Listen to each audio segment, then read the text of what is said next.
guys, so this is the entire brake booster assembly for my Toyota Supra build, which is actually going to be the next chapter that I'm going to be working on. And I did want to go into some specifics. So this is the OEM setup my Toyota Supra came with. And before I had sent my Supra to the auto body, they did take it apart and they did give it back to me. So this brake booster actually came a very long way. Let me show you some clips on how I restored it.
Definitely amazing what some time and a can of paint can do, because this brake booster has came a very long way.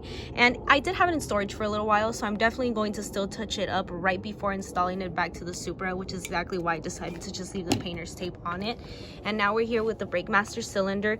So guys, I have a tip. If you guys want to rebuild this, it's actually going to be really hard to find the internal components. Toyota does make a kit for the rebuild. It's much easier to find the right hand drive one than the left hand drive one. This is a left hand drive Supra, so even the brake reservoir tank also very, very, very hard to find. So I just decided to go buy a new one. So this is the OEM one. I will not be using this one on my Toyota Supra build. And now we have here the brake pedal. So I am waiting for the bolts and all the gaskets that I'm going to need, some grease, so I can get ready to install this back onto the Supra. Now, there is no way to know for sure if this is working, but I did push against the rod and I can hear air escaping through the diaphragm on the inside of the brake booster.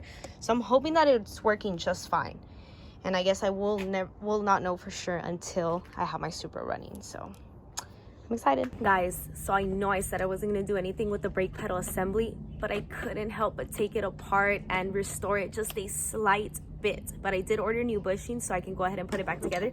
But look how it came out. Oh my God. It's just amazing what a little bit of care could do. And look at the brake pedal. They almost look brand new. So I'm gonna go ahead and show you the restoration process for these two. I'm gonna try this little trick of putting the wrench here and the bracket of the brake pedal should stop it from sliding up as I remove this nut.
heard that nut crack?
No.